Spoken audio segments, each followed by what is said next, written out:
You're listening to the Shipyard Cat Podcast, the unofficial SAFC podcast for fans everywhere.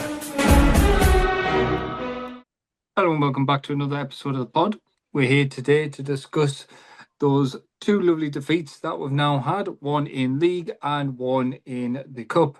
Those being a 2-0 defeat away to Burnley and a 1-1 draw, so to speak, to Huddersfield, and then losing 6-5 on penalties. But to discuss this, break it down, we've got Robin and we've got the returning Kev from his holidays. Kev, how was the holiday? Yeah, it was good. Do you know the one nice thing about being overseas? You can stream the games pretty easily. So I was actually able to watch the games, although sadly not be there in person. But yeah, nice little break.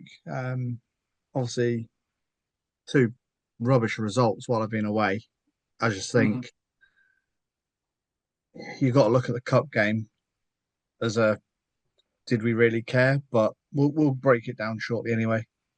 Yeah, definitely. And likewise, Robin, how are you today? Yeah, I'm good. Disappointing results, the pair of them, but look, the league one is the one that sort of counts. The cup one's just one of those things. I mean, it was a draw, it wasn't a defeat, but obviously to go out on penalties, it's cruel on either team, especially when you hit the first sort of, what was it, 11 of them, and then the 12th person misses. It just happens. It's just a shame. Yeah, exactly. Let's kick off proceedings then straight away in regards to the Burnley game. As I said, there was a 2-0 defeat away from home. To me, it looked like we didn't get out of second gear. It was a very bizarre turn of events from what we had the week prior, where we beat West Ham and it was a comfortable 3-0 win. What do we think went wrong, possibly? We were away. I think I'll quickly jump in with my sort of thoughts on it. Mm-hmm. It's been said by a lot of the pundits on Sky Sports and stuff that this season a lot of teams, not just the three that came up, a lot of teams need to actually start making more of their home features and their home fixtures. And I think that's exactly what Burnley did. Burnley used the fact that it was at their ground to their advantage and did what they needed to do to get the win. I mean, at half time at 0-0, it was probably another one of these games where we thought, are we going to do what we did to West Ham? But the way Scott Parker plays his football, he's very defensive and very physical. And they just got the two opportunities that they needed to win the game. It's back to the saying that Robin used to throw at the pod, which was the team that scores the most goals wins. And that's exactly what Burnley did. They got the 2 goals needed. And then, well, after the first goal, they just wanted to frustrate us. And that's all they seemed to want to do all game long, was just frustrate us, have niggly fouls, get away with some questionable football. It did feel very much like we were playing a championship side in a scrappy game. Yeah, I'm going to agree with everything you said, Kev. It did feel like that. It seemed like, anti-football, so to speak. I think a lot of the teams and a lot of the pundits this year have said about the teams that the quality the first 2 weeks of the Premier League's not really been there yet. It's been a bit scrappy. I think we just didn't cope really well with it. I think the new lads that came in didn't expect a game like Burnley. So it's a bit of a shame, really, because I think if, we played them probably later in the season at their place, we would have probably turned up. I think the fact that we'd gone from the Stadium of Light, where the atmosphere was incredible, against a team where you can play football. West Ham did try to be a bit expansive and play the ball, and it allows us to play our game. Whereas Burnley, as Kev said, they want to shut things down. They want to have them fouls. They back themselves to defend set pieces. And yeah, it didn't go in our favour. We were poor. I think it's something that we need to look at. That if we are against teams like that, which again we'll move on to with the Huddersfield game later on, we didn't cope really well with it. And I think I'm not having a go at Rashid here, but I think he needs to maybe look at tactics a little bit deeper there and think what can we do to break these teams down, because if teams work out that we're not going to break down that real low block and set pieces and stuff all the time, then it's going to happen all season long against us. They're going to set up for that. Mhm. Yeah, that was the thing for me. I'm in agreement with both your comments there. It was one of those things where you would have expected. Yes, we expected. We all said in the preview of the Burnley game, we expected them to come out the blocks because obviously they're the home team. The onus is on them to push forward and attack. But it looked like at the same time we didn't look like we were interested, so to speak. I don't know if that's the right terminology to use against it. But then obviously, once again, earlier in the game, we then lost a Ballard. To me, I generally do believe losing Ballard was a big telling of the game, the way it went. Because we know Ballard can control the game at the back. Don't get me wrong. Seal came on. Seal looked once again assured, but obviously overall Burnley overpowered, as you said, Robin, there on set pieces. Now that we know of Ballard's extent of injury, apparently he's rumoured to be back by Palace, from what I understand from Reggie's comments. Do we think we are going to be okay without him? Oh, yeah, I mean, I think Jensen Silts played really well in both games, to be honest. I don't think you can question his ability or commitment whatsoever. It's just the fact the disruption it causes in the first sort of 10 minutes of the game, whenever it was, it just changes things, and straight away you're on the back foot then. It's just one of those things. It's an unfortunate thing. He's come down a bit awkward, felt a twinge, and like we say, hopefully it's, by the sound of it, it's not going to take him long. But saying that, I mean, Silks, I think, he was unlucky in the first game to go off injured. Obviously, Aldrete came on, did really well. Obviously, Ballard went off. Jensen came in, did really well. And then obviously we've got Mukiela, we've got Masuaku, you know, which can both play centre back. We've got obviously Ronaldo as well, who was playing. I mean, the one that was really sort of like more concerning to me, which we'll move on to, was Noel Huggins going off in the Huddersfield match, because that's left us short at that right back position. And if anything does happen to Trey Hume, we've got a major problem there. Well put. I think, look, one of the things we are looking at is we are still looking to bring another couple of players in. Ballard coming off, very quickly you saw the attention turn to we're still trying to force the Lucini deal through. We've gone to the release clause that he had, which we were originally trying to get him cheaper than that, but we've now gone to that amount and possibly a little bit more. Mm-hmm. I feel we are going to have to bring someone in, and obviously, with Huggins picking up that injury in the cup, hopefully it's nothing major, but this has got to be something they need to look at. The fact that this lad's not managed a full 2-3 weeks into a season before getting another injury. They see something in him, which is why obviously they gave him that contract extension last year. But the fact that he's clearly made of, I don't know, Ritz crackers or something. We need to strengthen yet again. It's not good. Indeed. Touching on what Robin was saying then, being potentially light on the back if worst case scenario, Trey Hume gets injured. I believe it's Mukiele is the right back. He can play centre back, but I believe he is an outright right back. So if needed, obviously, of course, he could fill that position. But likewise, obviously, we just hope and pray that Trey never gets injured, to be fair, and would need to utilise that and just go from there. In regards to the Sumi deal, I would like to see it get the deal done sooner rather than later. It's obviously Belonga just turn around saying they want to stay put, they want him at the club, they don't want him to leave. as I'm sure everyone's seen on social media, the whole free Lissumi. It's basically the whole Xhaka thing all over again, isn't it? Their club doesn't want him to go, but at the same time, the player wants to leave. So it's interesting. But Robin, you did allude to obviously Huggins going off in the Huddersfield game. That to me, we have no reason to say it was because we played the unders, because Huddersfield likewise made No, 11 changes themselves as well. So that's those not an excuse. Sorry, Adam. They weren't the unders. yeah, They were not the unders. You had Harrison Jones coming, who featured in the first team last season. yeah. Yeah, he's playing out of position, Mm-hmm. obviously because there's injuries to Sirkin and Lise, in that left back cover slot.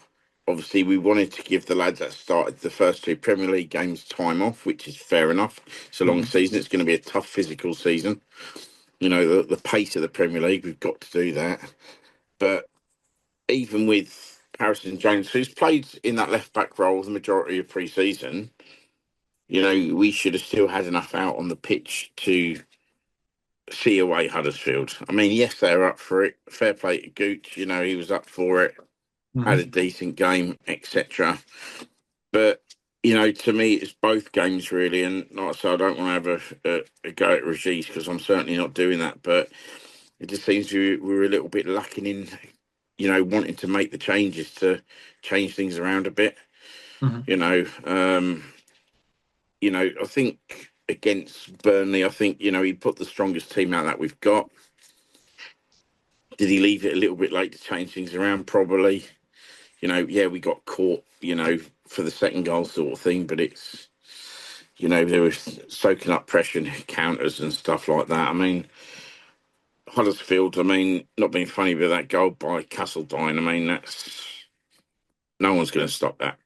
It's just one of those things. We win the header, it goes to the edge of the box, and you're thinking you're clearing your box, it's going to be fine. And then obviously an absolute worldie of a volley puts it in the top corner. But, he persevered with the 4-4-2, which clearly wasn't working. They were sitting, to me, Huddersfield were sitting deep. They wanted to hit us on the counter. Because obviously when a team's sitting that deep, our 10 outfield players are in their half. No one's in the Sunderland half, so it leaves a load of space in behind. But it also means that area by the penalty box is so congested. And we've got Guiu and Eastor trying to occupy the same space, and it's just not going to work. You can play a 4-4-2 if you've got space to run into and stuff, but against a team that's sitting that deep, it's not going to work. To be honest as well, I wasn't overly impressed with Guiu. Yeah, he took his header and he scored it. He should have scored one before that. But I thought his work rate when he was playing in a 2 was nowhere near good enough. This is a lad that's come from Chelsea from Barcelona to Chelsea on a good contract. He was come to us on loan because they obviously see something in him. But you've got to have that desire to play football and to work for your teammates. And I didn't see that with him. It was just one of those things. And to me as well, where was he during the penalty shootout? Why is Milan Alexic, who's a substitute, fair enough, he's an attacking midfielder, but we've seen him in front of goal. He doesn't really do that well. He's young. He is very young still, and he's learning his craft, so to speak. And, being a goal scorer is not his natural thing. But why is he taking a penalty when you've got this Barca kid that's come through their academy, then into Chelsea on a big money deal, on a long-term contract? Why is he not saying, I'm going to take a penalty? To me, that shows a real poor character of someone like that. Because as a striker, you want that penalty. You saw Seal step up, cool as you like, and put the ball right into the corner. But where's the striker? To me, your striker should be 1, 2, 3 taking penalties. You get them, you put them in the back of the net.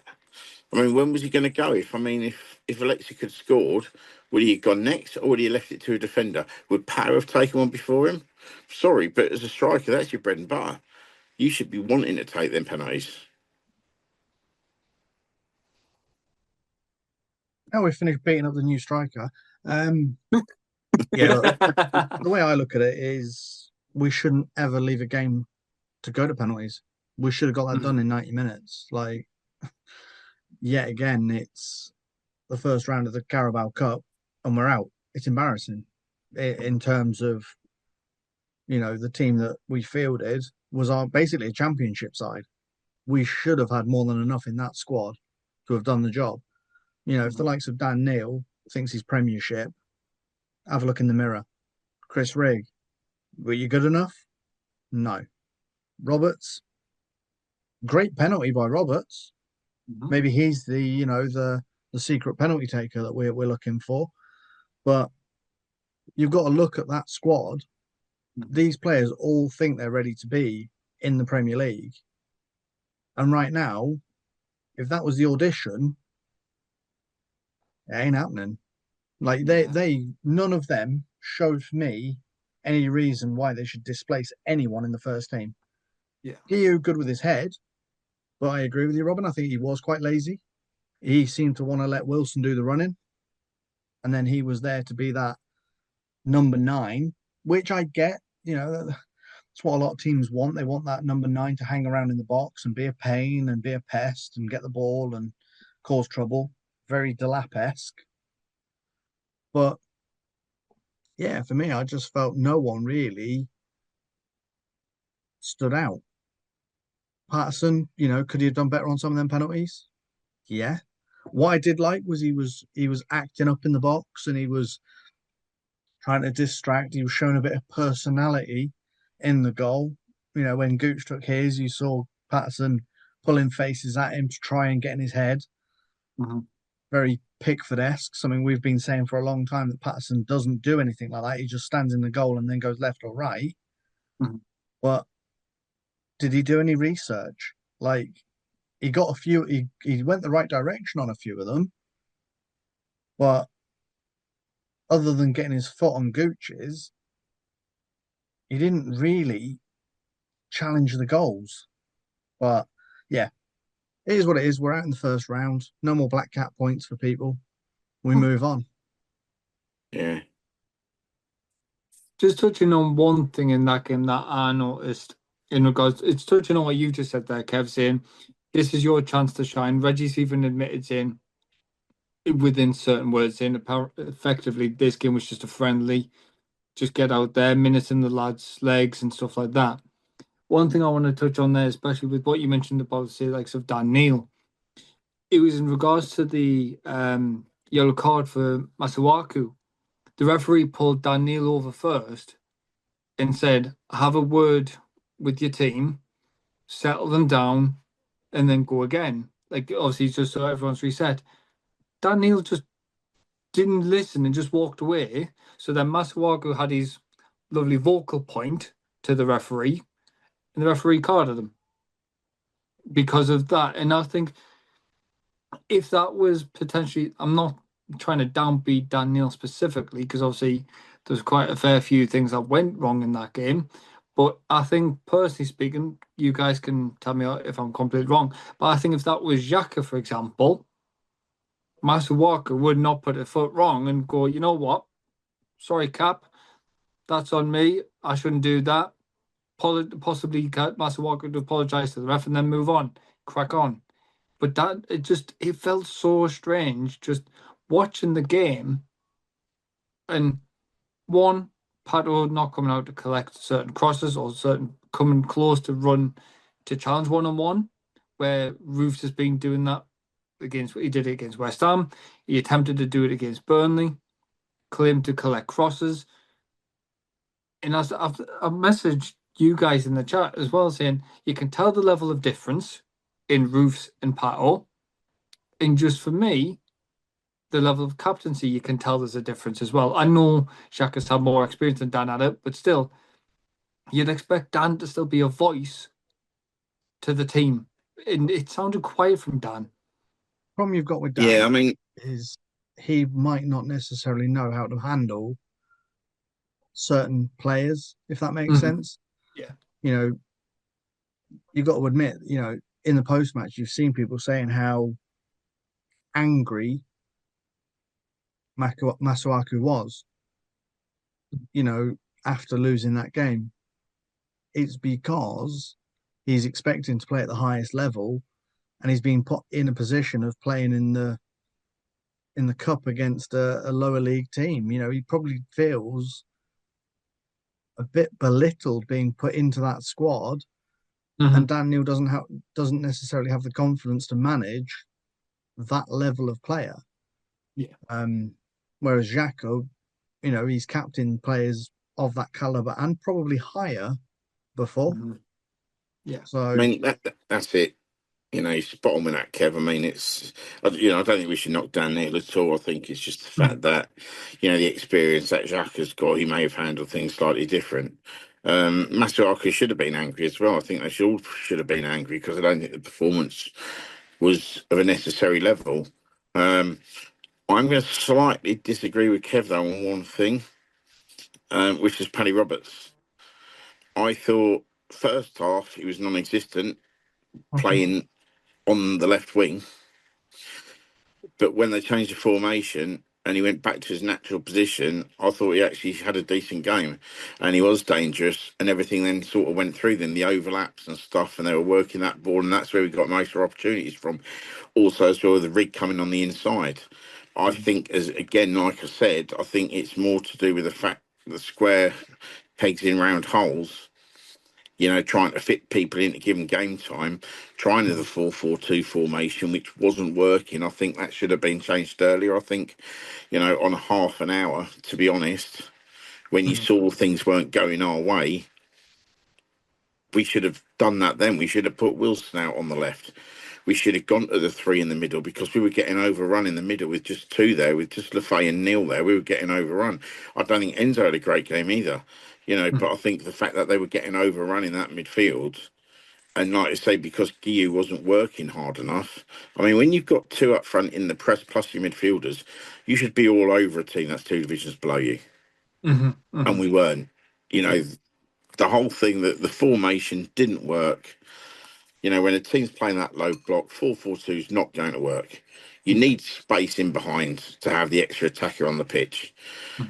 And it's not, against a team that's sort of like, against the Man City or someone like that. I'm not saying we're going to beat them by playing that, but against a team like a Man City, if you put two up front, it stops their fourth defender moving into midfield and helping them out. Yeah. You You speak of the... Sorry to interrupt you there, Ron. No, I say that's where you're going to find the benefit from that formation. I understand he's probably just wanting to try it and see what it's going to be like, but you've also got to realise that if it's not working, you've got to change it. And like I say, I just don't think he changed it early enough. I think he waited too long for that. I mean, obviously, Adam, when we were talking the other day, I said it the other day as well, that he does wait a little bit long at times. Look, it's one of those things. Luckily, it is just the Carabao Cup. It means nothing as such. Fourth time we've played Huddersfield in that competition, and we've never won a single one against them. It's just bizarre. They must have been licking their lip. They must be praying for us every time that they get drawn in that competition that they're going to get us. Yeah. But look, these things will come to an end. We concentrate on the league. It also means we're not risking injuries and stuff like that. But on the flip side, those lads that did start that game, they've seen the level that they've got to get to, and obviously accept that the level they were at the other night wasn't good enough. Maybe because they looked at the back of the Burnley result and thought, oh, we don't have to do too much here because it's only a League One team. Which, to be fair to some of them, the new lads that came in, probably never thought they'd play a team like that. Exactly, yeah. So, yeah, look, one of those things, it happens, we move on. Exactly. I just want to cover the last thing, really, just on both games, just to kind of like the summary of Regis's comments. because he was asked after the match, like, how are you going to turn it around? I know we're going to be doing our Brentford preview shortly. But from what I understand from him, he was saying as soon as he did change things around, one of the things he did really enjoy was seeing Isidore on the wing. And Isidore came alive on the wing. That, for me, I think that would be perfect, because then you've got an opportunity to utilise Wilson's pace. We know he can cut inside. His goal against West Ham came from effectively being on the wing. Would we say to utilise that more often, or would we still say Wilson can be a focal point in the middle when, say the worst case scenario happens to Mayenda and stuff like that? Yeah, I mean, Isidore's been already described previously as versatile, but he's also a very good striker. And what we don't want to be doing is not going and getting the player and saying, "Oh well, we can make do with what we've got." Right now, we need to be making sure we've got players in the right positions all of the time. Let's talk about Luke O'Nien. He's a prime example of a player that should be a central midfielder, but has spent so long now molded into a centre back that he's a centre back. And what we don't need is to do that with the likes of Isidore, where he is a striker. He's got a great finish on him. He needs polishing. There's bits of his game that do need improvement. But what we don't now need to do is go, oh, well, he can play wing. Let's not go and look for another winger to cover for Mundell. We'll use Isidore. And then something happens to Mayenda or Guiu, and Isidore's forgotten how to be that instinctive striker because he spent so long on the wing that we then got a problem of, we can't finish. Yeah, indeed, yeah. Like I say, you can do the job, but it should be as a, worst case scenario. Can you go and cover that spot while we use someone else in your spot? Not use you and make do with what we can up the front. Yeah, we should realistically this week be getting another winger in that can ideally play left and right wing. Bakwa was a prime example of a winger that we could have gone and got. But look, like I say, the main thing is we're out of the Carabao Cup. Yeah. As I mentioned in the preview, at least that's one less set of fixtures for us to risk injuries on. I think, Robin, you just said that as well. It's just obviously now we've got to kind of knuckle on down to the rest of the season. Well, until December when the FA Cup creeps round. Is it January. December this year? January this year, when the FA Cup starts rolling in. But yeah, for me, it's a bit of a blessing in disguise, isn't it, that we're out of the cup? But like I said a minute ago, the problem you've got is that those players in that game didn't do good enough. You look at the Premier League teams that are playing in tonight's cup game. They've absolutely obliterated most of the teams they're playing, apart from Man United, who are losing against Grimsby at the moment. But, Brighton are smashing Oxford 6-0 at the moment, and there's still time to go. That's what we should have done at Huddersfield. We should have sent out a team that was strong enough to get the job done and move on. But we didn't. Yeah, I think it's the thing as well, though. I think where Brighton see it as a competition that they could likely win. I think, we didn't set up quite right for that. Just quickly going back there, Kev, I think Wilson actually scored the majority of his goals at Zenit from the left wing position. But it gives us an option in the games because, at West Ham, he took a dinger off and brought on Lefay, but I think we all agreed Lefay's wasted out on the wing. I think maybe going forward, Wilson would be a better option there. Late on in games as the sort of like finisher, so to speak, to come in for the 15, 20 minutes left. Obviously it would keep Chelsea happy with Guiu then coming on up front for Mayenda, etc. Lefay would probably then come in for a Siddiqui or a Diarra, where he's getting that central game time that he wants. Yeah. It's a thing, you do have to have that versatile squad. But look, at the end of the day, the last two games have not been good enough. Yeah. Well, fingers crossed it all improves. And likewise, as I said there earlier, lads, we'll reconvene soon to discuss the Brentford game. I think that's pretty much it. I don't think we've got any more possible rants left to put out there for the dismal performances of both games. Hopefully onwards and upwards when we play Brentford. But lads, it's a pleasure for you both joining me as usual. So thank you to you, Robin. I think you, Adam, and obviously, it's nice to see Kev back again. Indeed. Can get back to his day-to-day activities properly. Thanks to you joining me, Kev. Yeah, no, my absolute pleasure, mate. Look, disappointing couple of results, but like you say, these are ones that we just dust ourselves off. We go again. We play, Saturday against a team that actually want to play football rather than, well, Burnley.